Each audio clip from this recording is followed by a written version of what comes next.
Hello, it's your humble host.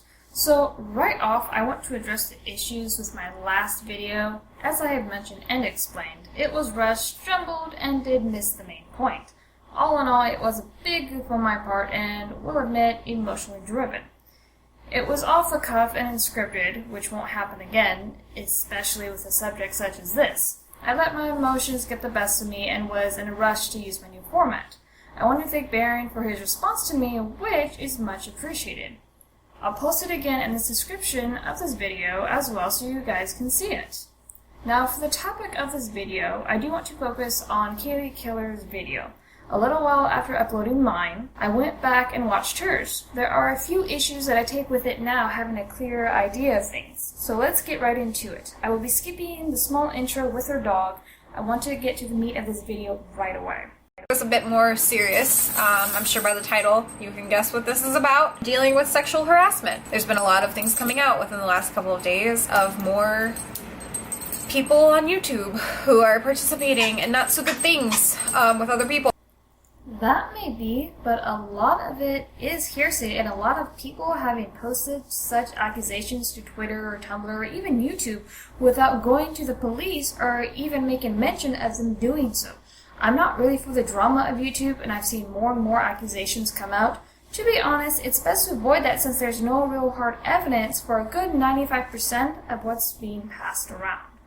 In lieu of some things that have been occurring on the internet, I feel like it's important to bring up this topic. It's not something that we should ever sweep under the rug. It's important, and we should always remember that sexual harassment is a thing that a lot of people deal with. You're right, sexual harassment is important to talk about and bring up, but how it's defined nowadays leaves a lot of people frustrated and confused. Let's look at a definition, shall we? Harassment, typically of a woman, in a workplace or other professional or social situation, involving the making of unwanted sexual advances or obscene remarks. Now, as we can see, the definition is a bit limited and aims only at women, which does contribute to how sexual harassment is defined as a whole. Men do experience this too and can deal with it on a daily basis as well. On the daily. So a couple instances that come straight to mind for me.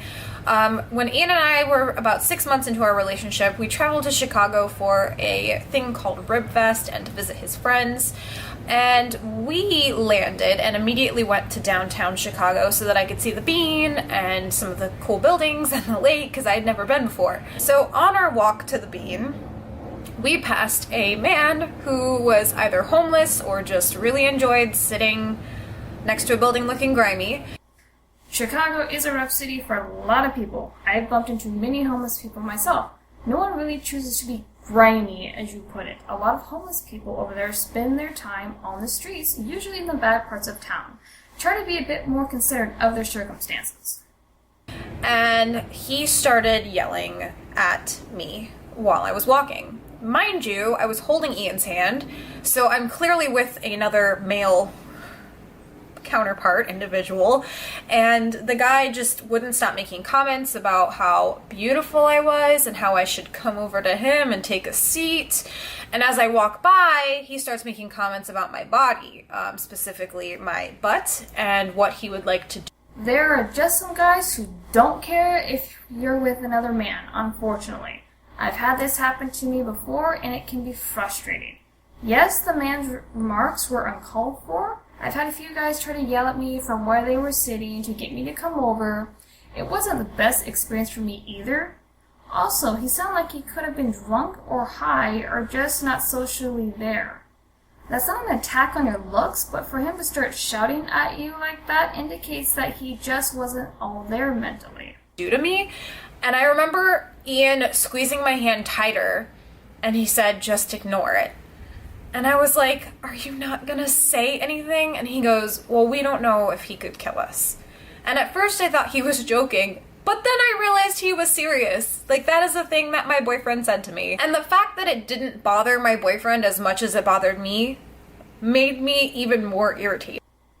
Alright, so here's problem number one for me. I understand that you were uncomfortable with the situation and what was being said to you, but let me explain something here. Your boyfriend showed wisdom with how he handled it. Let me explain why. First, the man was not anywhere near you and not trying to touch you. Any guy, from my experience, a smart man, will not cause unnecessary trouble for himself or for those around him. He does not know the homeless man, nor does he know if he can physically overcome him. Had your boyfriend started trouble with the man and physically gone after him, it would have been trouble for both of you. Your boyfriend was thinking about both of your guys' safety. Second, you don't think that he wanted to kick the guy's teeth in for saying those things? Had he gone after the man physically, you would have been left by yourself. Neither of you knew whether or not this man had a buddy nearby. Someone else could have come out during the altercation and got you. There are homeless people that are violent and will rob you. If you can avoid a physical confrontation, do so. I will admit, with us women, we want to see our honor defended by our significant other, whether that's our boyfriend or husband. So I understand where you're coming from, but at the same time, your boyfriend was prioritizing the safety of both of you over your honor. That is important to consider and not to demean.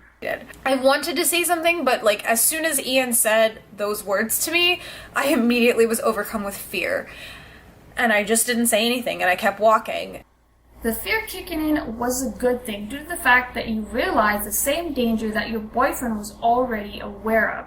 Never judge a book by its cover. You have no idea what that man might have been capable of. It was good of you to keep quiet as you walked by. It turns the guy off from commenting further, and it shows that you will be having none of it. That is a good practice to keep quiet in those types of situations. Now, if the guy had started following you, the ball game would have changed, but it doesn't appear that he did from your telling of the story. Do not scold or demean your boyfriend's wisdom on that matter. It's good that he rationalizes like that and puts the safety of both of you first. And that sucked. Another time when I went to a mall that's very close to my house, and I was by myself just doing some leisurely shopping, and I was walking to my car because I was done shopping for the day, and a male dude came over to me and started talking to me. He was like, "Hey, what's your name? You're pretty." And I'm like, okay, thanks. And I just kept walking. He's like, "You're not going to tell me your name?" I'm like, "No, it's okay." He's like, "What do you mean it's okay? Just tell me your name." I'm like, "I don't think Alright, so here is where it sounds like your fear kicked in a bit. I have given this response to guys as well with little effect. It's very important to learn how to tell someone like that no firmly but respectfully. Fear can get the best of us in these types of situations, and it sounds like it did. Sometimes what we think is the fastest and quickest response to get someone to go away ends up prolonging that person's stay or persistence. matters. He's keeping pace with me, and I'm clearly trying to get away from him. And he just keeps asking me questions. So finally he asks me, "Do you have a boyfriend or something?" And I'm like, "Yeah, actually I'm married," which I'm not married, but it's really sad that I have to resort to making it seem like I'm even more taken to get him to go away. And he says to me, "Well, that's okay. I can just be your side guy." No, sir. Any respectable human being would have said, "Oh, my apologies, have a great day," and walk away. But what you should have done, if you didn't feel comfortable telling him off, is go into the nearest store and talk to someone there to ask for help. Usually when you're being followed, going into the busiest area can discourage them. As for telling the guy you're married, it doesn't work. A lot of guys don't care. I'm married and have stayed so with little or no effect. There are some men out there who are just douchebags, to put it bluntly, regardless of what you're telling them or what you do. It sucks, but there's only so much you can do. This guy just wouldn't stop. So he continued to follow me, continued to make comments about my appearance, and he's literally walking right next to me. Right next to me. And so I just kept ignoring him, and we get to the point where we are about to leave the mall. Mind you, it is dark outside, and I don't want this dude following me to my car, and that's what it was coming to. So I started to slow down a little bit as we were passing the food court, which is right near the exit, and I think he finally realized that I just wasn't going to give him any time to speak to me, so he says, "Well, it was nice to meet you," and walks away. And I was so thankful, but I literally sat in the food court for at least 10 minutes to make sure that he didn't follow me outside to find out what car was mine and try to make a move. You definitely should have walked into the nearest business with him doing that. Your fear very much overtook you at this point. I would be shaken too. Communication is key here. We as women need to learn to voice ourselves firmly and respectfully. I will say some guys do see that as a game to play, or that you're playing hard to get. I do this with my husband from time to time in a neat, teasing manner. He probably did see this as a game due to you not voicing your feelings. Also, if you were that shaken, you should have found security, reported it, and asked to be escorted out to your car. I'm not blaming you for what happened, but your poor response to it. It prolonged what he did. He finally figured out what you wanted and stopped, but due to poor communication, he wasn't sure, so he kept it up. He could have been trying to read you better. The guy was still a bit of a douche to pursue you like that, but not everyone picks up on those social cues. From the sounds of it, it doesn't sound like he did either. Move in some way. And I hate that this is a norm for me, and I don't think people realize that women go through this on the daily. And yes, it occurs for men too. I'm not saying that men do not get sexually harassed, but for the most part, the majority of the harassment is occurring toward. I don't like dealing with it either, but unfortunately we have to, but we need to also be responsible with how we respond to such behavior and use wisdom instead of letting our fear and disgust drive our actions. Men deal with it too, they just don't complain about it as much or give it much voicing. That doesn't mean that women deal with it more. I just think it depends on the area that you're in. It's women, and it's something that we deal with on the daily. It's something that we're usually so afraid to address because we feel like we'll be attacked for having an opinion, for having a fear, for having to act a certain way in a situation because we don't want to get hurt. Bam! Right there is the issue. We are too afraid to communicate yes or no in those types of situations. Right there is part of the reason why we have the issue with this that we as women do. Men will be straight up about it while we women, not so much. We want them to figure it out and get it, but that's not how it works. We let our past experiences dictate how we respond, which is not a good thing because it can hinder the way we address a problem. We are too insecure to stand up for ourselves due to our fear of how they are going to respond. We can't let our insecurities do this to us anymore. Yes, there will always be douchebags regardless, but not as many as you think. If we, as women, are more firm and blunt in a respectful manner, put our foot down and communicate properly, it will have a positive impact on the situation. Also, our fears tend to raise our defenses, feeding our insecurity and making us think we're being attacked or harassed, when in reality that might not be the case. Hurt. And there's always that one argument that some people like to use in regards to sexual harassment when they are trying to either intentionally or unintentionally justify the harassment. Shouldn't you be grateful? Shouldn't you be grateful for the attention? It's a compliment. Get over it. You're a pretty girl.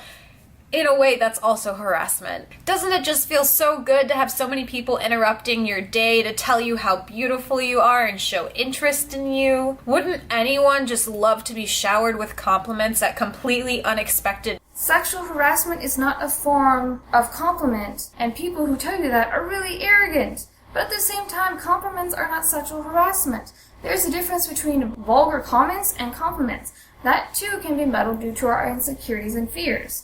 As for interrupting your day, people are going to do it regardless. My day is, quote-unquote, interrupted all the time, and I interrupt other people's.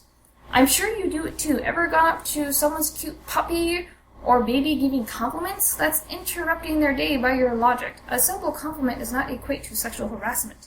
There is a difference. Also, with your explanation here, you make it sound as though you get offended by people just speaking to you who you don't know.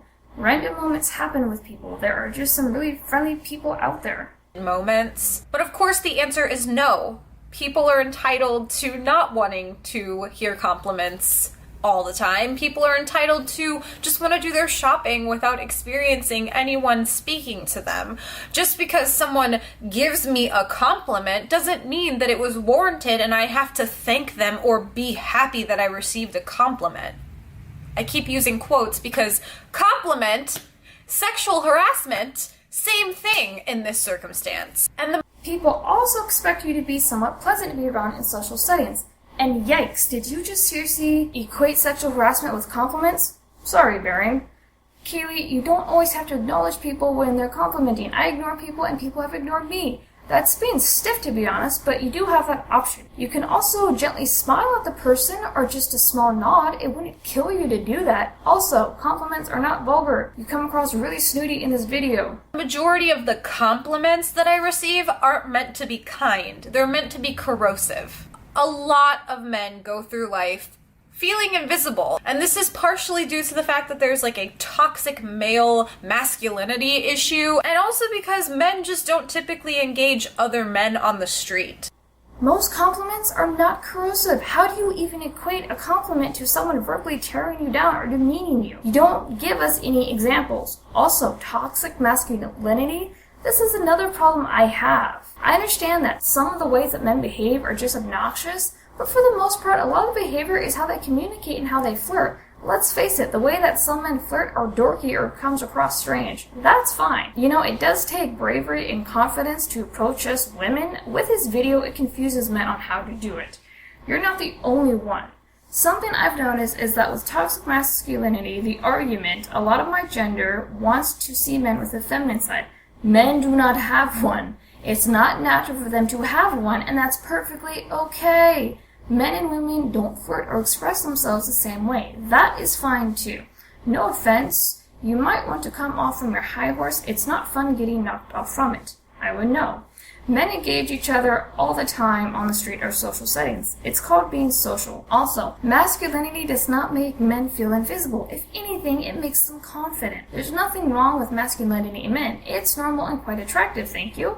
From what I hear, the definition can be skewed, and that's where the invisibility can come from men not measuring up to the definition. But honestly, let's let men figure that out. There's no need to define it for them. So when your ears, as a woman, are full of compliments that sound more like threats, every advance becomes just background noise. Every encounter we view as a potentially dangerous or uncomfortable situation. And we're just told to ignore sexual harassment unless it's from a nice guy. Oh boy, I feel like I'm on a merry-go-round and the darn thing just keeps spinning faster and faster. Compliments are now threats too? How? Not every man you walk upon or walks upon you will hurt you or do something nasty to you. That's your fear talking again. I've let my fear get the best of me at times due to other things when, in reality, there was nothing to worry about. I'm curious as to how you go about your day outside. I'm not making fun of you. I'm seriously concerned. You're speaking from a victim mentality like everyone is out to get you. I know not your past or your past experiences, but I will tell you this. If you keep letting your fear drive you, you're going to end up shortchanging yourself on a lot of people and experiences.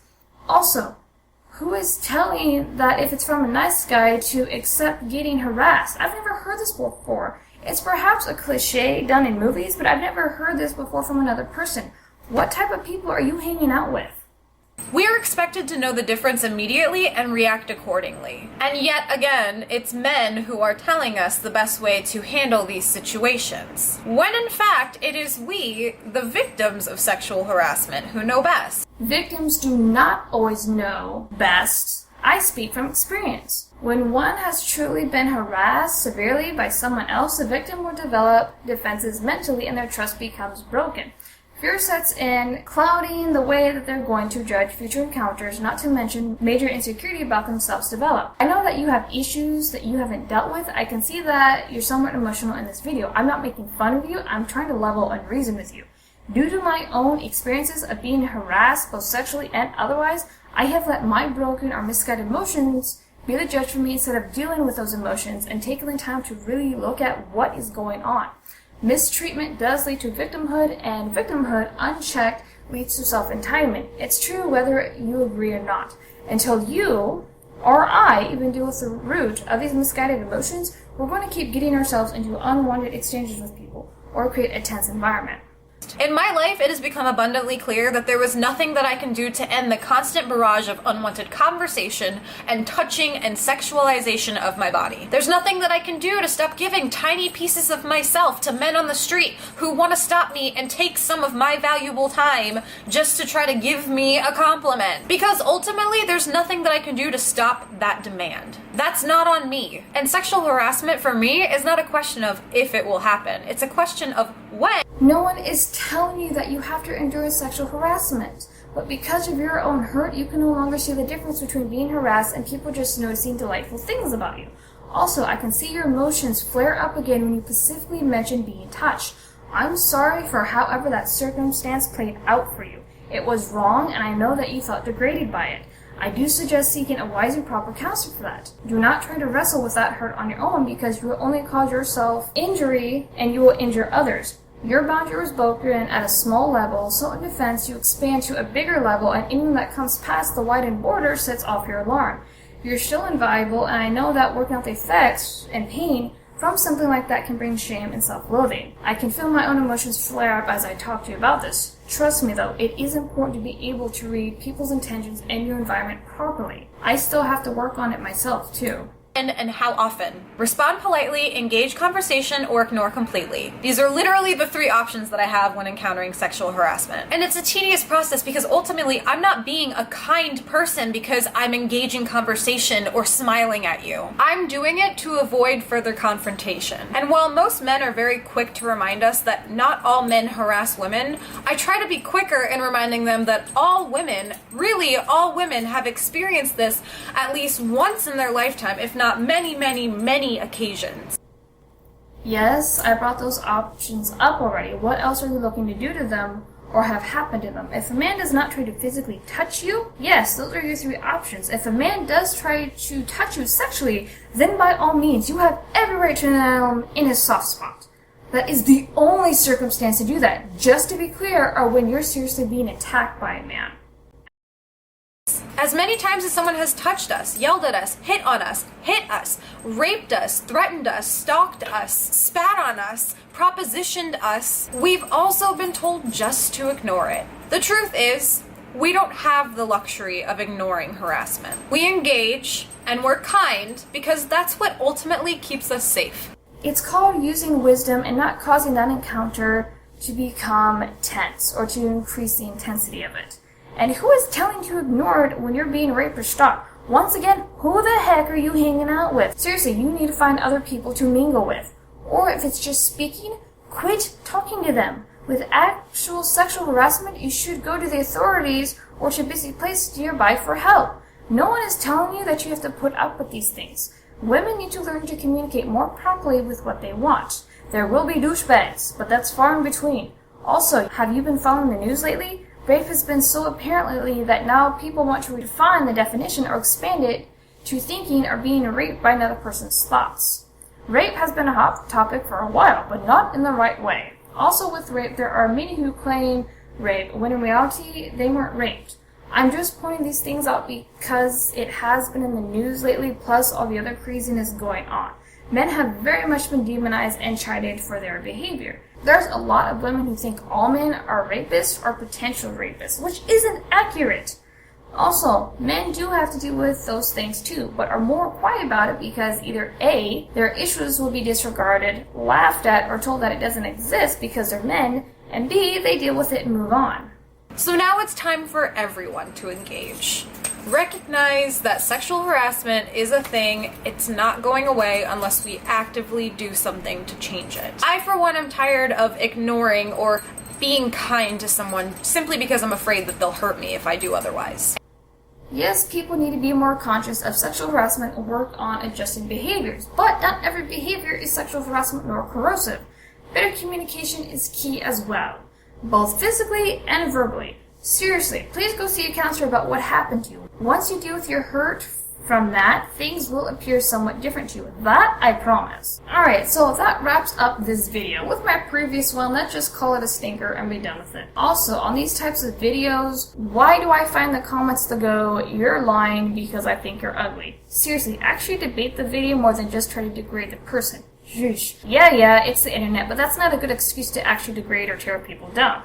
Either way, though, this is becoming more and more of a problem with interaction between men and women. Women aren't wanting to deal with their own insecurities or problems, so they project it onto men and each other. The men respond with confusion and their own insecurity causing one giant mess. Why do you think the MGTOW and third and fourth wave of feminism exist today? I know neither of the two were brought up in the actual video, but I did want to point this out. Kaylee's video is a good example of that. My previous video serves as a good example of that projectification as well. Now that I've had a chance to properly dissect this video, I would call it an attempt to spread a very important message, but that message gets misrepresented and convoluted with Kaylee's lingering emotions from her past experiences, which really messes with what she's trying to say. The first circumstance was sexual harassment verbally, while the second one, I believe at best, was a misreading of each other from both Kaylee and that man. I've talked long enough. Hope this video clears the air, and I'll catch you guys in the next video. Cheers.